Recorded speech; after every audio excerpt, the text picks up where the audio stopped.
बंगाल में हो रही हिंसा को लेकर बीजेपी ने बड़ा चुनावी मुद्दा बनाया है और हिंसा को लेकर लगातार बीजेपी ममता सरकार पर हमलावर नजर आ रही है। केंद्रीय गृह मंत्री अमित शाह ने एक बार फिर से हिंसा को लेकर ममता बनर्जी सरकार पर हमला बोला है। अमित शाह ने कहा है कि कश्मीर में शांति बहाल हो गई है, लेकिन बंगाल में लगातार हिंसा का दौर जारी है और इसके लिए सरकार ही जिम्मेदार है।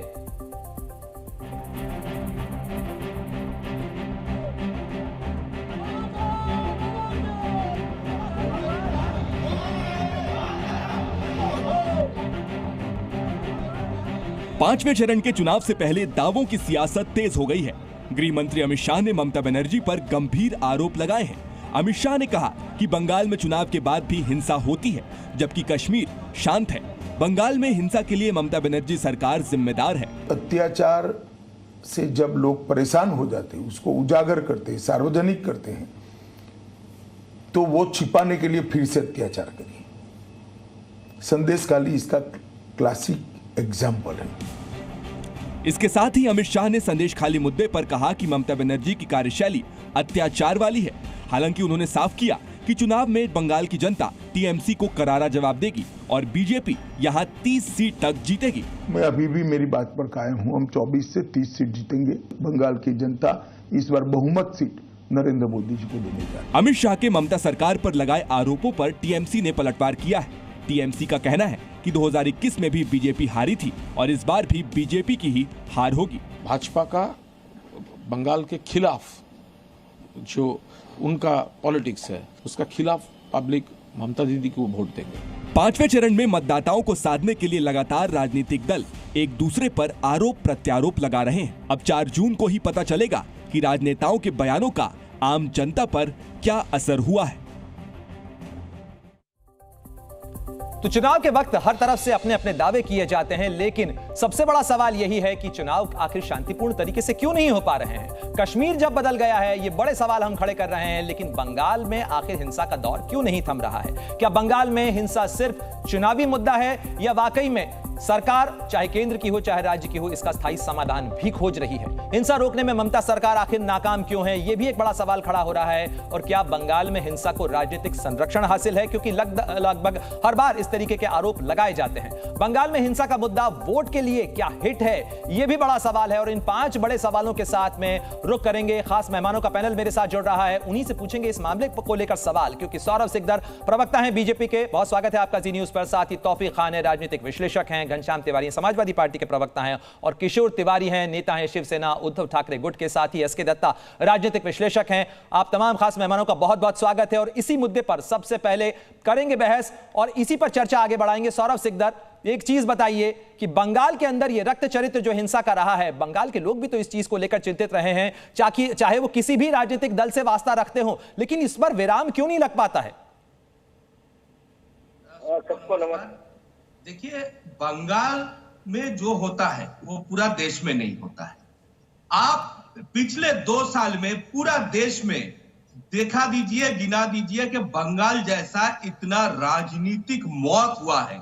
मैं हिंसा तो बाद में आता हूं, मैं जो जान जाने वाले हैं उसका आंकड़ा देना चाहता, क्योंकि देखिए यहाँ पे एकदम सीधा इसका मैं जवाब दे रहा हूं कि ये तृणमूल कांग्रेस के पैर के तले से जमीन खिसक गया है। लोगों का कोई सपोर्ट उसके साथ है नहीं, उसके आधा उसका दल का लोग जो है उसके खिलाफ है। ये बुआ भतीजा का जो शासन चल रहा है, टीएमसी के बहुत सारे पुराने लीडर भी इसके खिलाफ है। तो आज जब ये जन समर्थन निकल गया है, जब ये अपने ही कार्यकर्ता का समर्थन निकल गया है, तो ये डरा के धमका के। लेकिन सौरभ सिकदर, अगर आप चुनावी चरित्र देखें, रक्त चरित्र बंगाल का बहुत पुराना है, चाहे सीपीएम और टीएमसी के कार्यकर्ताओं के बीच की झड़प हो, टीएमसी और बीजेपी के कार्यकर्ताओं के बीच की झड़प हो, ये पुराना इतिहास रहा है और कांग्रेस भी इसके अंदर शामिल रही है। कांग्रेस के भी कई कार्यकर्ता चुनाव के दौरान पिटते रहे हैं इस घटना को लेकर। लेकिन तौफीक खान, मैं आपका रुख करना चाहूंगा, आखिर बंगाल के इस चुनावी रक्त चरित्र के पीछे मूल वजह क्या है? नहीं, देखिए, बहुत ही शांतिपूर्ण तरीके से चुनाव हो रहा है। अच्छा, अब देश के में ऐसा बहुत कम ही होता है कि 6 चरण में चुनाव को बांटा गया है। 1.5 महीने लगभग चुनाव बंगाल में होना है। किसी भी राज्य में आप देख लीजिए, बड़े से बड़े राज्य में भी 2-3 चरण में चुनाव खत्म कर दिए जाते हैं, लेकिन बंगाल ही जो है हमेशा इसके पहले भी 2021 में 2 महीने तक बंगाल में चुनाव कराया गया। सेंट्रल फोर्सेस तैनात हैं। सेंट्रल फोर्सेस क्या कर रहे हैं भाई? आज जो इलेक्शन कमीशन को सारे अफसर जो है रिपोर्ट करते हैं, ममता बनर्जी के पास तौफीक खान, सेंट्रल फोर्सेस तो बंगाल के साथ साथ छत्तीसगढ़ के अंदर भी तैनात है, लेकिन वहां तो ऐसा नहीं नजर आ रहा, क्योंकि यहाँ पे बीजेपी जो है अपना गंडगोल करा करके ग्राउंड में आना चाहती है। 2021 में उन्होंने पूरा प्रयोग किया, लेकिन वो हारे। यहाँ की जनता ने नकार दिया। 2021 में क्या हुआ था? वो कहते थे कि वो सरकार बनाएंगे, तो इसलिए तो आप गंडगोल कर रहे हैं ना। जिसकी पुलिस प्रशासन रहती है, अगर ममता बनर्जी की सरकार है। देखिए आपके तो इस जवाब से सौरभ सिकदर जो है वो लगातार मुस्कुरा रहे हैं। मैं उनका जवाब लूंगा, लेकिन उससे पहले किशोर तिवारी का रुख कर लेते हैं। किशोर तिवारी और घनश्याम तिवारी, आप दोनों ही जो हैं वो इंडिया गठबंधन का हिस्सा है। मैं आपके छोटी छोटी टिप्पणियां चाहूंगा इस मुद्दे को लेकर कि संविधान बचाना जो है वो तो कश्मीर में भी जरूरी है, यूपी में भी जरूरी है, बंगाल में भी जरूरी है, लेकिन ये इंडिया गठबंधन बंगाल की हिंसा को लेकर इतना चुप क्यों रहता है? संविधान और जो मोहब्बत की दुकान की बात की जाती है, उसमें बंगाल की हिंसा को लेकर कहीं निंदा है या उस पर चुप्पी बिक रही है? मुझे जवाब देना है प्रणय जी। किशोर जी पहले आप और फिर घनश्याम जी। हाँ, मैं बताता हूं कि चुनावी हिंसा का कोई भी सपोर्ट नहीं करता, और केंद्र की सीआरपीएफ है और पूरा प्रशासन चुनाव आयोग के पास है, उसके पास भी हिंसा होती है तो चिंता की बात है। लेकिन कश्मीर में शांति है या वहां पर कोई हिंसा नहीं हो रही है, तो आपने हिंसा की वारदात बताई। मैं बता रहा हूं कि चुनाव मुझे लगता है कि शांतिपूर्ण तरीके से हो रहे हैं। टीएमसी के कार्यकर्ता अगर बीजेपी के नेता की गाड़ी पर पथराव करते हैं तो इसको कौन सा सेंट्रल पुलिस फोर्स या कौन सी जो पुलिस है वो रोक सकती है? सवाल तो इस चीज का है ना कि राजनीतिक दल एक दूसरे पर पथराव कर रहे हैं, मारपीट कर रहे हैं। अरे प्रणय, महाराष्ट्र के अंदर अभी बहुत पथराव की घटना हुई, वो जनता तो ये भी चिंता का सबब है। ये मैं बता रहा हूं कि यूपी में भी घनश्याम बताएंगे कि बहुत ज्यादा जगह पे बीजेपी के लोगों ने तो नामांकन पब्लिक से की, अपना सिक्योरिटी के साथ किया है।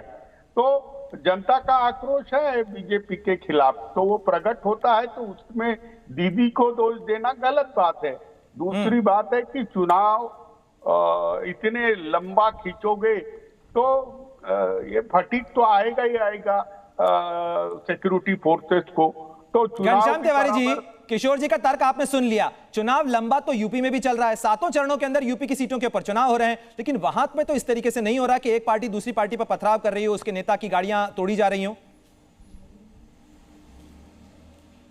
नमस्कार प्रणव, आपको, दर्शकों को और को पैनलिस्ट को।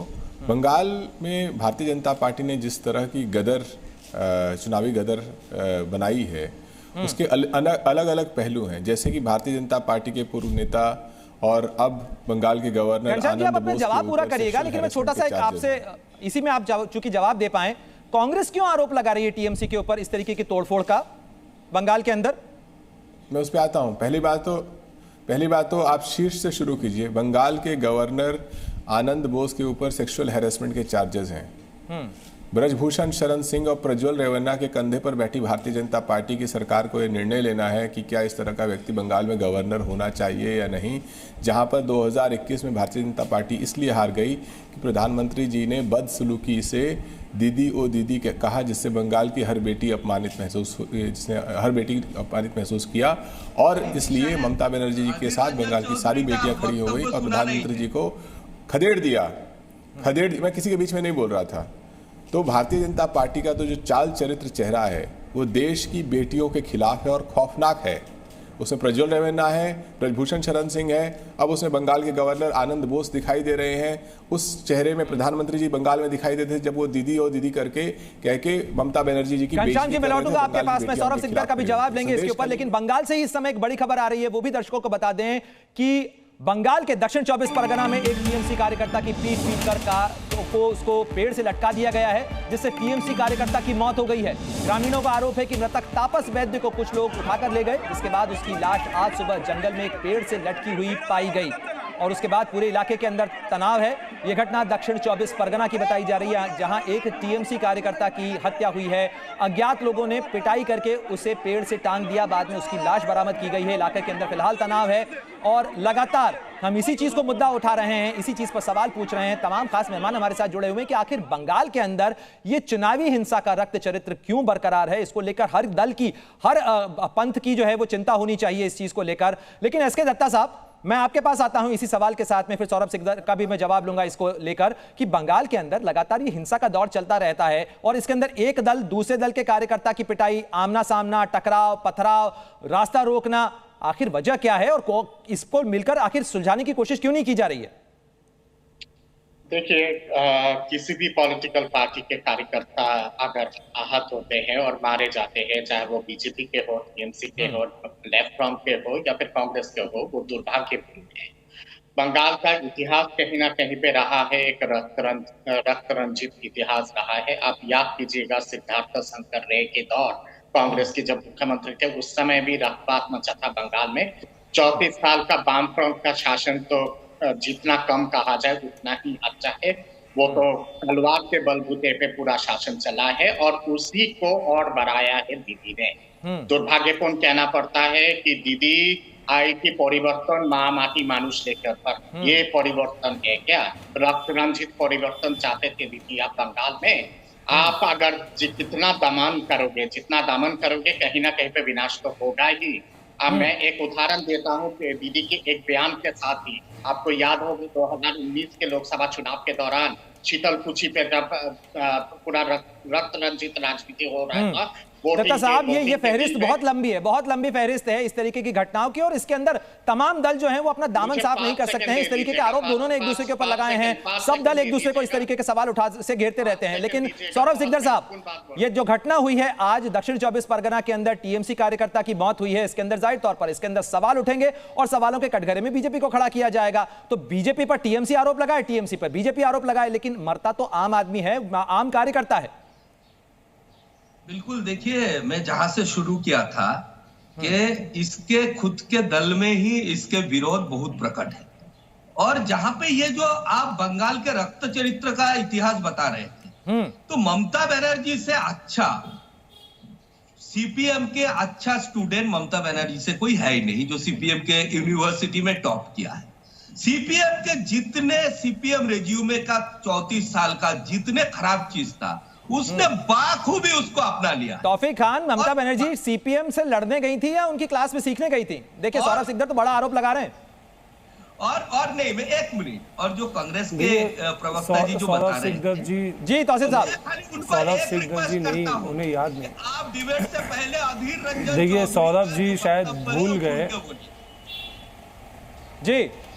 जी तौसीफ साहब, जवाब पूरा करें अपना। जी भूल गए हैं और वो जवाब नहीं देना चाह रहे हैं। आज जिस घटना की आपने बात बताई उसके लिए भी वो तृणमूल को ही दोषी मानेंगे कि भाई उनके बीजेपी के जो कार्यकर्ता है वो तो ये करते ही नहीं, हिंसा करते ही नहीं, क्योंकि बीजेपी की जो कार्यकर्ता है उनके जो लीडर है वो बिल्कुल ही हिंसा नहीं करते, तृणमूल वाले आपस में अपने आप को मार देते, यही तो वो कह रहे हैं। तौसीफ साहब, सौरभ सिकदर साहब, आप तमाम खास मेहमान हमारे साथ जुड़े रहे, लेकिन ये दिखाने के सवाल पूछने के पीछे वजह यही कि जनता भी देख सके कि इस मामले के ऊपर यहाँ पे तो कम से कम एक सुर पे बात होनी चाहिए कि हिंसा पर विराम लगना चाहिए। हिंसा चाहे कश्मीर में हो, बंगाल में हो या देश के किसी भी सूबे में हो। बहुत बहुत शुक्रिया आप तमाम खास मेहमानों का इस चर्चा में भाग लेने के लिए। लेकिन चुनाव शांतिपूर्ण होना चाहिए क्योंकि यह बैलेट से तय करता है कि सत्ता का परिवर्तन कैसे होना चाहिए। और चलिए आगे बढ़ते हुए समय की एक